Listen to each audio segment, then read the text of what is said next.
गौतम बुद्ध ने कहा है, सत्य स्वयं प्रकाशित है, परंतु ज्यादातर लोग या तो सत्य को देखना ही नहीं चाहते या फिर देख ही नहीं पाते। एक छोटी सी कहानी के द्वारा इस बात को समझाने का प्रयास करूंगा। एक बार राजा बिंबिसार बुद्ध को अपने महल भोजन के लिए आमंत्रित करता है। राजा बिंबिसार कौन था? राजा बिंबिसार एक बहुत ही शक्तिशाली राजा था और इसके साथ साथ वह बुद्ध का मित्र भी था, और यह मित्रता तब से थी जब बुद्ध सिद्धार्थ थे। गृह त्यागने के बाद जब सिद्धार्थ सत्य की खोज में इधर उधर भटक रहे थे, तब भी राजा बिंबिसार सिद्धार्थ को मिले थे और उन्होंने सिद्धार्थ को यह विकल्प दिया था कि वे उनके महल में ही रुककर तपस्या करें, परंतु सिद्धार्थ ने मना कर दिया था। उस समय राजा बिंबिसार ने सिद्धार्थ से एक वचन भी लिया था कि जब उन्हें उनका लक्ष्य प्राप्त हो जाएगा तो वे उसके बारे में बताने के लिए उनके पास अवश्य आएंगे। उसी वचन को पूरा करने के लिए बुद्ध राजा बिंबिसार के महल जाते हैं। राजा बिंबिसार बुद्ध और उनके भिक्षुओं का स्वागत करता है। राजमहल के कुछ लोग बुद्ध के आने से प्रसन्न थे तो कुछ लोग बहुत ज्यादा क्रोधित। राजा बिंबिसार का पुत्र अजातशत्रु भी बुद्ध से ईर्ष्या करता था। ईर्ष्या का कारण सिर्फ इतना था कि वह बुद्ध को जानता नहीं था। वास्तव में बुद्ध से ईर्ष्या वही कर सकता था और कर सकता होगा जो बुद्ध को जानता नहीं है, क्योंकि जिसने बुद्ध को जान लिया और वास्तव में जान लिया वह बुद्ध से ईर्ष्या ना कर सकेगा। राजमहल के कुछ ज्ञानी जन भी क्रोधित थे। इसके पीछे का कारण था कि राजा पहले सिर्फ उन्हीं से परामर्श लेता था, लेकिन बुद्ध से मिलने के बाद राजा को बुद्ध के सिवा कुछ नहीं दिख रहा था। इसीलिए राजा के पुत्र अजातशत्रु और उन ज्ञानी जनों ने मिलकर बुद्ध के विरुद्ध एक षड्यंत्र रचा। उस समय बुद्ध के विरुद्ध न जाने कितने षड्यंत्र रचे गए थे, परंतु एक भी षड्यंत्र ऐसा नहीं था जो सफल हो सका हो। अच्छा, ईर्ष्या का जो सबसे बड़ा कारण था वो ये था कि बुद्ध लोगों की मान्यताओं को तोड़ रहे थे, उनके गलत विश्वासों को तोड़ रहे थे, और वो भी तर्क के साथ। बुद्ध ने उस बारे में बात करना ही ठीक नहीं समझा जिसके बारे में तर्क जुटाए नहीं जा सकते थे।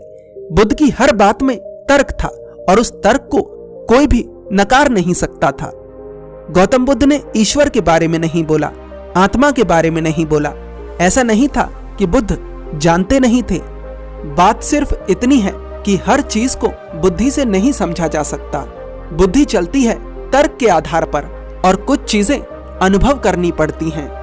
ना तो ईश्वर का होना तर्क से समझाया जा सकता है और ना ही ना होना। इसलिए बुद्ध इस विषय पर चुप रहे। कहानी पर वापस आते हैं। बुद्ध और उनके सभी भिक्षु भोजन के लिए आसन ग्रहण कर लेते हैं। उन्हें भोजन परोसा जाता है। राजा बिंबिसार स्वयं अपने हाथों से बुद्ध को भोजन परोसता है। बुद्ध भोजन शुरू करने ही वाले होते हैं कि अचानक वहां एक स्त्री आ जाती है और बुद्ध से मिलने की जिद करती है। वह स्त्री जोर जोर से रो रही थी और बुद्ध से मिलने की जिद कर रही थी। सैनिक उसे रोकते हैं, परंतु बुद्ध के कहने पर उसे बुद्ध के पास आने दिया जाता है। उस स्त्री की गोद में एक बच्चा था जो कि मर चुका था। दरअसल यह बुद्ध के शत्रुओं के द्वारा रचा गया एक षड्यंत्र था।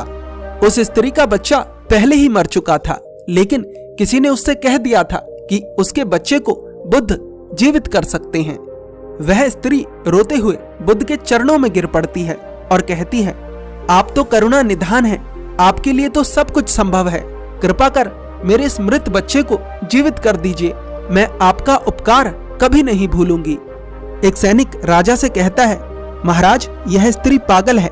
इसके घरवाले इस बच्चे को बहुत देर से मांग रहे हैं, लेकिन ये देना ही नहीं चाहती।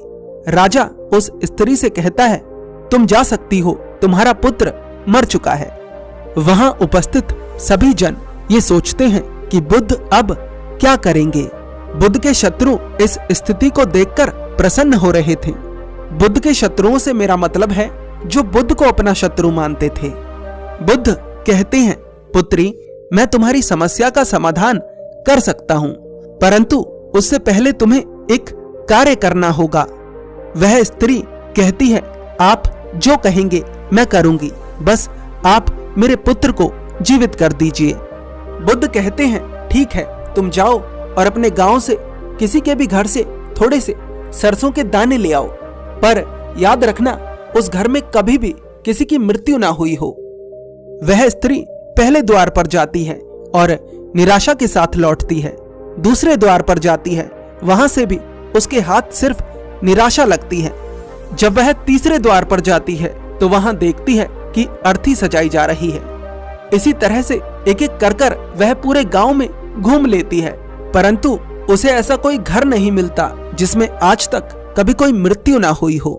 अंत में थककर वह स्त्री ये स्वीकार लेती है कि उसका पुत्र मर चुका है और अब वह जीवित नहीं हो सकता, क्योंकि मृत्यु एक अटल सत्य है। वह स्त्री बुद्ध के पास जाती है और कहती है, मेरा पुत्र मर चुका है और अब मैं इस सत्य को नहीं नकार सकती।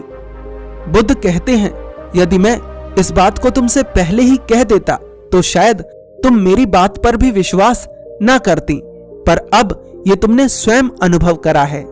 तो कुछ चीजें जीवन में अनुभव से ही समझी जाती हैं।